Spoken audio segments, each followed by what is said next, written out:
what's up you guys, Swan here from Swan Things. Now, unless you've been living under a rock, you probably heard that the price of Bitcoin has been skyrocketing in the past few weeks, reaching an all-time high of over 200,000 ringgit per coin. While it's easy to get swept up in all this hype, let's take a step back and do your homework before you invest any of your hard-earned money. In this video, I'll be breaking down the risk and rewards of Bitcoin investing so that you can have a better idea of its value. A quick disclosure before I continue, I do hold a small amount of Bitcoin in my portfolio, which means that I do believe in its potential. However, I'll still try my best to give you an unbiased overview, which as usual will be backed by facts from credible sources. So without further ado, let's begin. So first things first, you need to understand what Bitcoin is in the first place. Bitcoin is a decentralized digital currency. Decentralized is just a fancy way to say that Bitcoin is not controlled by any central authority. Instead, the Bitcoin blockchain is secured and updated by a network of millions of computers called miners. Miners will verify and approve transactions by solving complex cryptographic functions that take up a lot of computing power and electricity. To reward them for their hard work, miners will be given newly created bitcoins.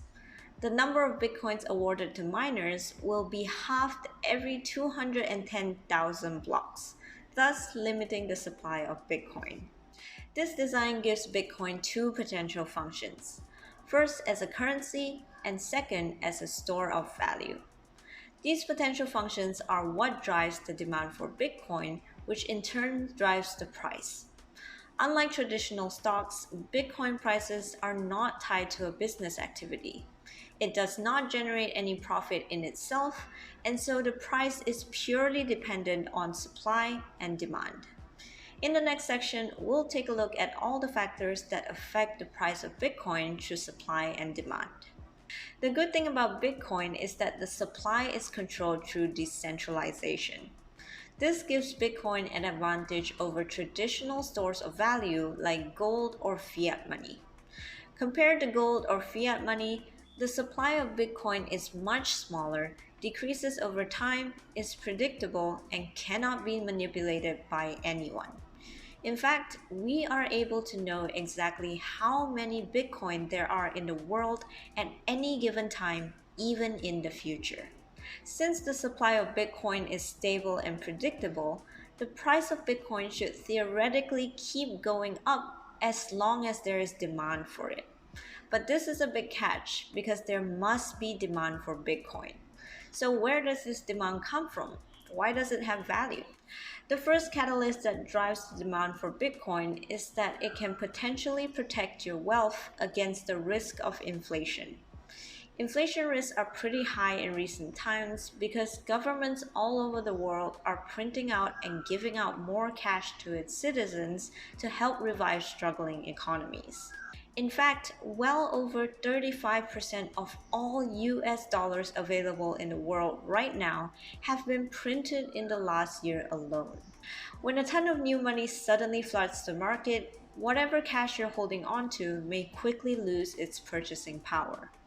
To protect against this inflation risk, investors will start to park their cash into investments to grow their value. In my view, this could be one of the reasons why we are looking at a massive bull run, not just in the crypto market, but in the stock markets as well. Are these all-time highs really a result of increased value, or is it simply because money is worth less today than it was a year ago? In any case, Bitcoin's ability to act as an inflation hedge is quickly gaining popularity against traditional assets like gold, thanks to better stability in supply, superior liquidity, easy storage, higher security, and higher potential. The second catalyst is positive government regulation.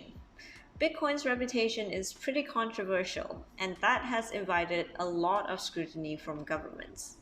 Because Bitcoin wallets are anonymous, it has been seen as a tool for tax evasion and money laundering. However, even after all this negative press, More and more governments are beginning to adopt clear legal and regulatory frameworks when it comes to Bitcoin investing and the use of Bitcoin as a currency. Even nations that have previously negative views, like Russia, are beginning to legitimize Bitcoin as a legal entity protected under its laws. While regulations were thought to negatively affect Bitcoin, it actually had the opposite effect. This is because clear government regulation is seen to lower the risk of Bitcoin investment, especially for institutional investors. Speaking of which, the third catalyst to Bitcoin's rise is institutional adoption. This simply means that large established companies or banks are starting to invest in Bitcoin. Most notably, Tesla has recently converted 15% of their cash reserves into Bitcoin. They have also had plans to allow customers to purchase their cars using Bitcoin in the future. Other notable investments come from companies like Square, MicroStrategy, and Mass Mutual, while payment companies like Visa, MasterCard, and Apple Pay are beginning to facilitate Bitcoin transactions. Institutional investment will cause a spike in price in the short term. Because the supply of Bitcoin is limited, if an institution wants to buy a large amount of Bitcoin, it will have to offer an attractive price for someone else to let go of theirs, creating an upward price movement. However, as time progresses, this should have a stabilizing effect on Bitcoin's price. This is because as market cap of Bitcoin increases, it becomes increasingly difficult for any one party to manipulate its price, as such a move would require substantially more capital. Finally, institution adoption gives more credibility to Bitcoin as an investment, thereby lowering the risk. If powerful corporations with enough political sway have a vested interest in Bitcoin, it becomes more difficult for the government to enact negative regulations when it comes to Bitcoin. Because this move will surely be met with a lot of aggressive resistance from its investor base. Now that we've gone through the good things going for Bitcoin, let's look at the downsides. First off, Bitcoin is a terrible currency that could probably not find any practical use in the real world anytime soon. First of all, the price is extremely volatile. Remember that guy who bought pizzas using 10,000 Bitcoins back in 2010? Well, those Bitcoins are worth over 200 million US dollars today. So you can clearly see why buying and selling things using Bitcoin is no good for the buyer or the seller unless the price quickly stabilizes, which is not about to happen anytime soon. There are also a lot of transaction issues built into the design of Bitcoin. The Bitcoin network today only processes up to 4.6 transactions per second. In contrast, Visa processes 1,700 transactions per second on average. This makes it difficult for Bitcoin to be scaled up for global use because it is ineffective, slow, and expensive.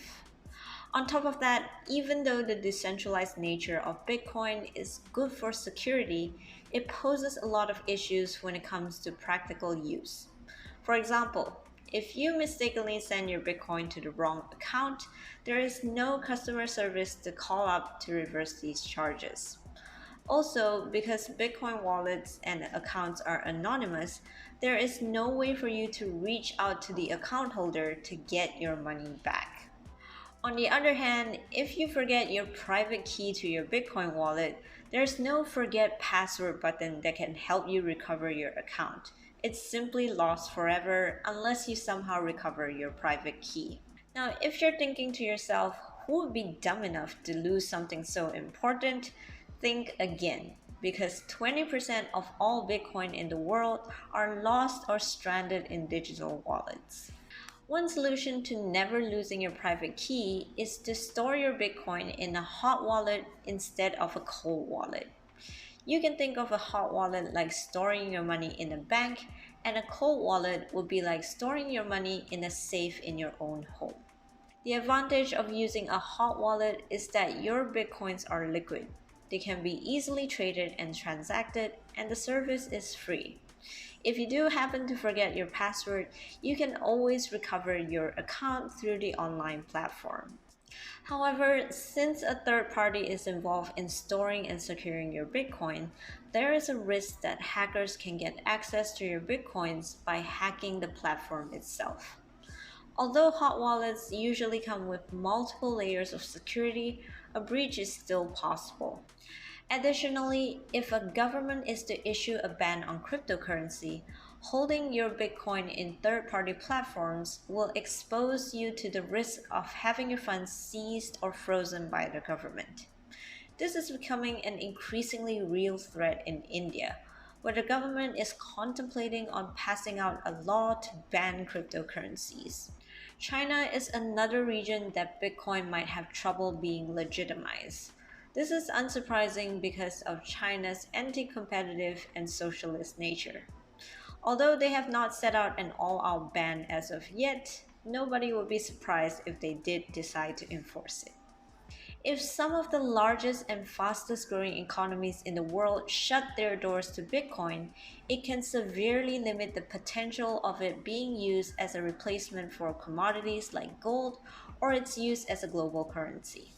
Lastly, one of the biggest threats to Bitcoin's dominance is the rise of alternatives or altcoins. While the supply of Bitcoin is predictable and reliable, the supply of altcoins are infinite. In fact, there are plenty of altcoins out there looking to replace Bitcoin by fixing its existing issues. Litecoin, for example, touts faster transactions and lower fees.